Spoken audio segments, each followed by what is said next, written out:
약물은 1950년대 지나면서 이제 우연히 발견이 됐습니다. 1950년대 중반에 제일 처음 발견이 된 게 이제 클로로프로마진이라는 항정신병 약물이죠. 이제 마취 전 처치제로 개발이 되었는데 그 약을 사용을 해봤더니 정신병적인 증상을 일으키는 사람들, 이런 사람들이 조용해지는 거죠. 그래서 이게 정신병에 좀 효과가 있는가 아닌가 이렇게 해서 정신병으로 개발이 되기 시작을 했고요. 항우울제는 이미프라민이라는 약이 항히스타민제로 개발이 되었습니다. 합성을 했는데 사실은 항히스타민 효과는 없고 우울증 증상이 좋아지는 걸 발견했죠.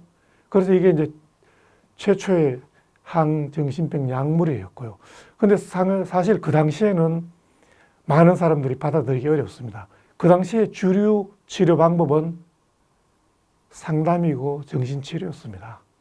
그런데 약물로 우울증을 치료한다는 게 그 당시에 받아들이기 쉽지가 않았죠. 1980년 선택적 세로토닌 지흡수 차단제라는 SSRI라는 프로작이 개발이 되었습니다. 이 프로작은 굉장히 역사적인 약물입니다. 이미프라민은 링이 3개가 있죠. 그래서 3환계 항우울제라고 합니다. 트라이사이클릭 안티디프레선트라고 해서 TCA라고 합니다. TCA는 여러 신경전달 물질에 영향을 주기 때문에 우울증 증상을 좋게 하기도 하고 대신에 부작용이 많습니다. 그런데 프로작이라는 소위 SSRI, 세로토닌 지흡수만 선택적으로 차단하는 그런 약물은 부작용이 상당히 적습니다. 그래서 이게 1980년대, 90년대 사용이 되고 2000년 들어서는 폭발적으로 사용을 했죠.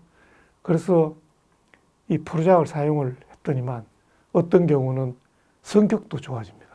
그래서 미국에서 뭐 굉장한 이슈였죠. 리스닝 투 프로작이라는 책도 나오고 있어 한때는 전 세계 약물 사용의 1위를 차지하기도 했죠. 결국은 뇌와 정신현상이라는 게 겉으로 보이기는 정신현상으로 보입니다. 우리가 우울하다든지 불안하다든지 여러 가지 행동을 하는 것은 겉으로 보이는 증상이고요. 그 밑에는 사실은 인지기능의 장애 또는 인지기능에 문제가 있는 겁니다. 집중력이라든지 기억력이라든지 또 현실 판단을 한다든지 여러 가지 문제를 해결하는 능력이라든지 공간지각력이라든지 인지기능에 어떤 문제가 있죠. 이 인지기능의 아래쪽에는 결국은 뇌의 신경회로가 있습니다. 어떤 신경회로는 어떤 인지기능과 관련이 있다.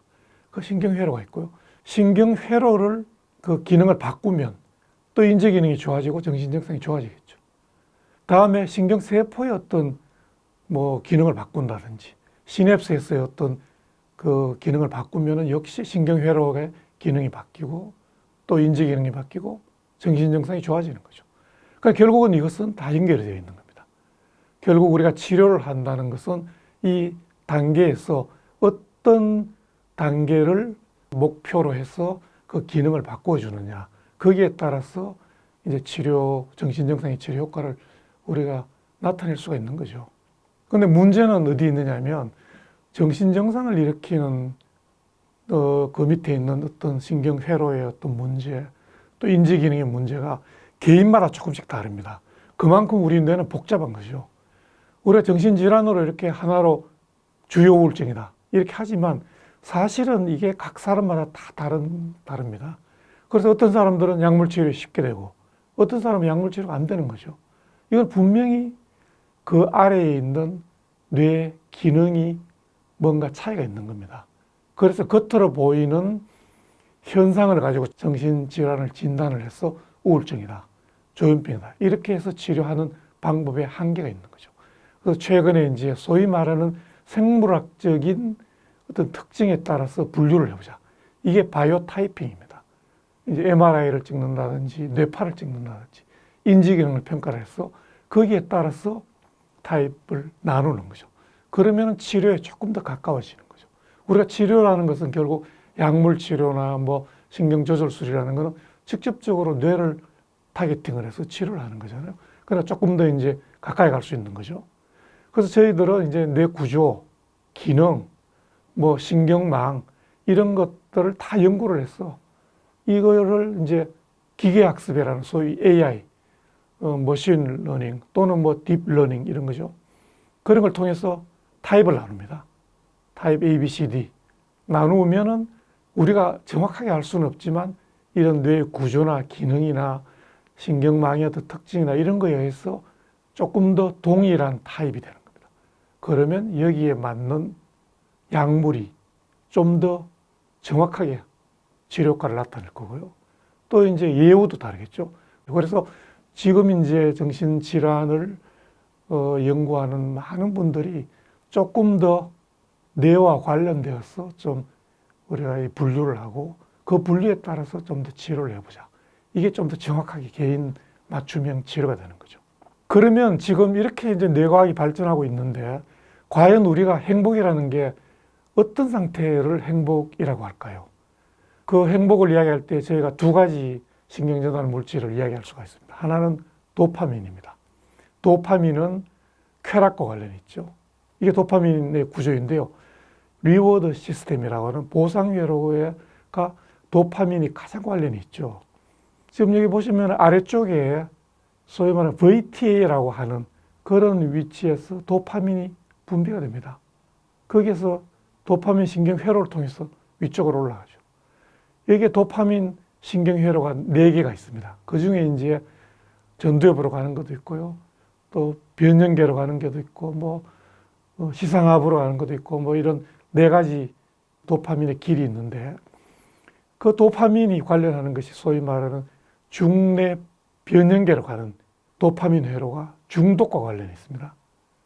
림빅 시스템이라고 하는 중독성이 있고 단기간에 작용을 하고요. 알코올 중독, 약물 중독 이런 게 다 도파민이 분비가 되어서 중독을 일으키는 겁니다. 한번 쾌락을 맛보게 되면 그 쾌락에서 벗어날 수가 없는 거죠. 그래서 중독 치료가 굉장히 어려운 게 도파민 때문이죠. 도파민은 나쁜 것만은 아닙니다. 도파민 역시 좋은 기능과 관련이 있고요. 또 하나가 세로토닌입니다. 세로토닌은 이제 행복과 관련이 있죠. 도파민이 상당히 쾌락, 원초적인 것과 관련이 있다면 세로토닌은 조금 이런 차원이 높은 그런 것과 관련이 있다고 생각은 되는데 솔기핵이라는 데서 세로토닌의 신경세포에 이제 몸체가 있어서 뇌의 여러 부위로 이제 전달이 올라가는 거죠. 이제 세로토닌은 중독성이 없고요. 또 장기적으로 작용이 되고 뭐 이런 다른 사람과의 관계에서 타인과의 관계에서 행복을 느끼는 경우 또 다른 사람에 대한 공감을 하는 경우 또 만족감을 느끼는 경우 뭐 이런 경우에 세로토닌이 관련합니다. 그래서 우리가 흔히 세로토닌을 많이 분비하게 하는 게 중요하다 뭐 이런 이야기를 하죠. 그래서 프로작 아까 말씀드린 프로작이 결국은 선택적으로 세로토닌을 많이 이제 분비하게 해서 이 시냅스에서 세로토닌 기능을 많이 증가시키는 그게 이제 우리 행복과 관련이 있다. 이런 세로토닌을 유지하게 하는 방법들이 있습니다. 그 방법들이 이제 음식도 있죠. 아주 균형 잡힌 음식. 세로토닌은 트립토판이라는 아미노애시드에서 아미노산에서 이게 이제 합성이 되는 겁니다. 그래서 인간이 스스로 만들 수가 없습니다. 우리 몸에서. 트립토판이라는 아미노산을 섭취를 해야 됩니다. 그래서 트립토판에서 세로토닌이 되는 거기 때문에 그 트립토판이 많이 들어있는 음식물을 많이 먹을수록 결국은 우리가 좀 더 편안하고 행복감을 느낄 수 있는 그런 상태가 되는 거죠.